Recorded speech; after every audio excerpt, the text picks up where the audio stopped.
Well, the Jets finally got on the field against the Giants, and man, was it exciting. We got to break this down. Let's take a look.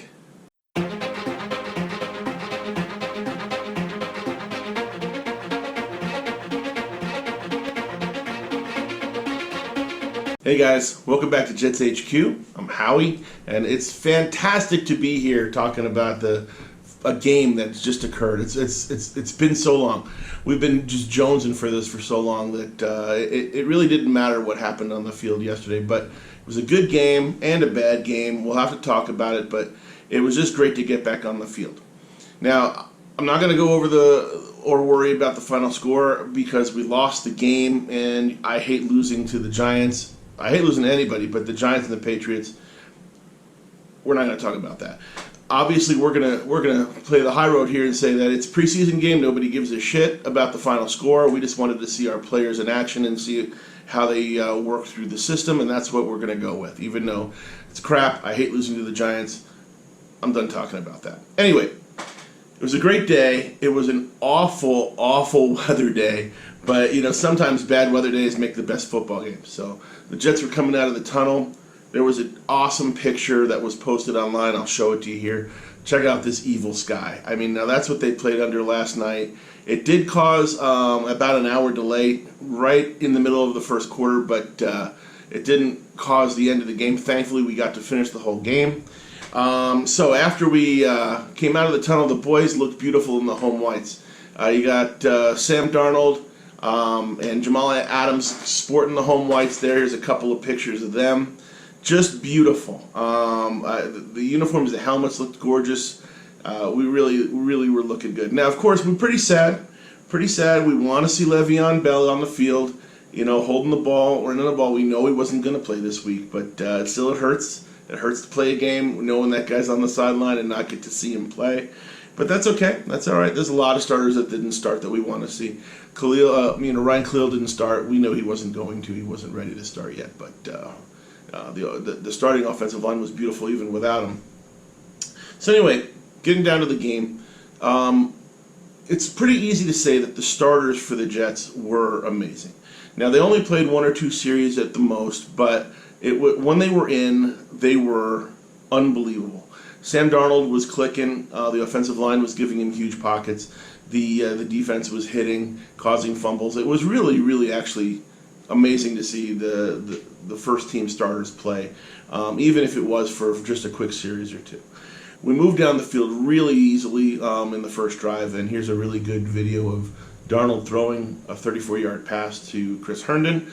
Remember, he's going to be suspended for 4 games, but here's what we have to look forward to after those 4 games are over. Just a beautiful pocket that Darnold have to throw from. And also, if you take a look at the video really carefully, you'll see Kalichi Osemele throwing just a massive block where he came back to the ball to wipe out Lorenzo Carter, the linebacker of the Giants, and he just crushed that boy. So that was beautiful. It's nice to see KO playing like it's a real game no matter what. He's out there throwing those blocks, throwing that body around. So that was a beautiful block and resulted in a great pass.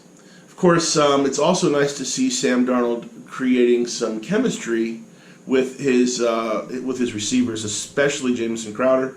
Just a lovely pass here you can see in this video. It's a pick play, so you got to be careful with these because they will flag them. But it was a good pick play.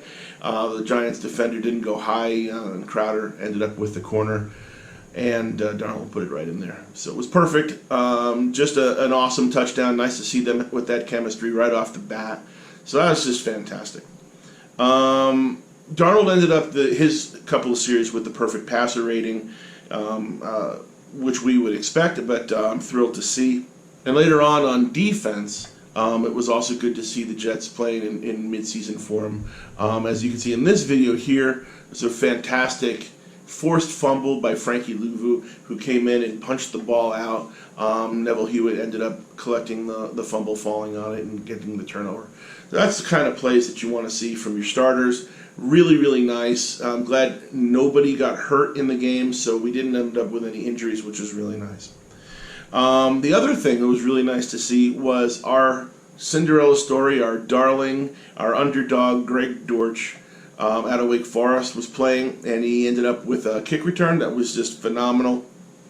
Kid's fast, has moves, lateral, side to side, good, just jukes, and he got that return back there, was beautiful. And then later on, he ended up adding a receiving touchdown as well. So fantastic first game for Greg Dortch. Can't ask for much more than that for a guy who's trying to make the team, unless he had come down on a kickoff coverage and wiped somebody out. I mean, what else can the guy do to try to make the team? So really nice to see the underdog that everybody's pulling for. Dortch put up a nice game, good posting of a good game. Excellent.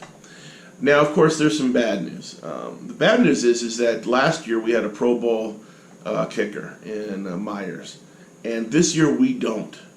It was very obvious. I mean, there's no pressure really in this game, and we have a kicker, Catanzaro misses two extra points,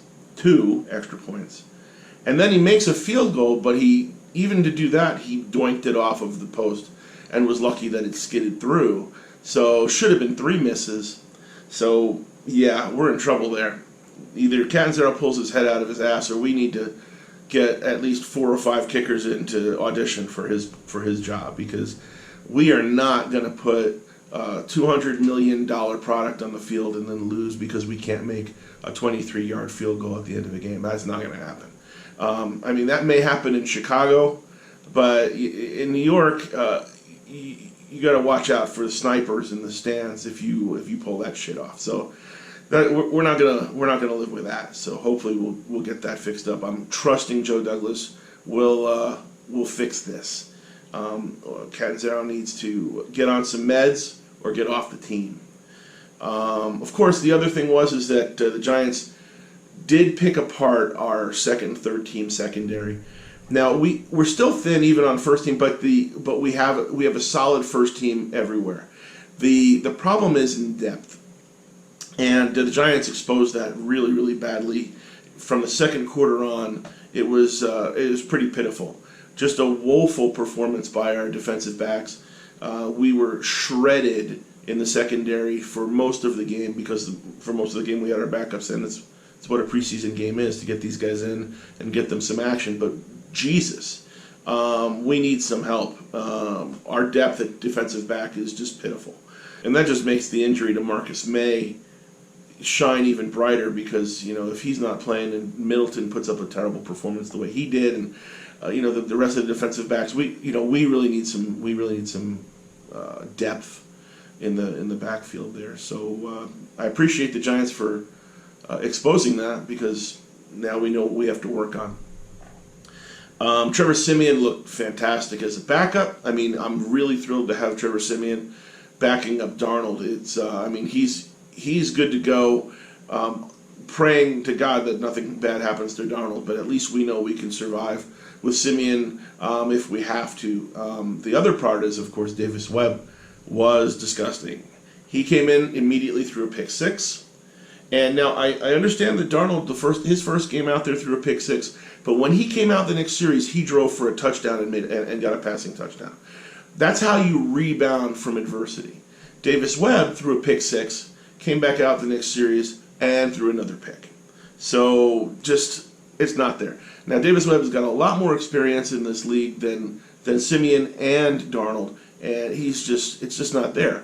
He's got no arm, or at least the weakest of the bunch, and he's not reading well. It's just not there. So I wouldn't be surprised if currently, right now, we use that roster spot and ended up with just 2 quarterbacks on this roster going into the season, in case there was any tight decisions to make on cuts going for the rest of the team, especially with our secondary as thin as it is.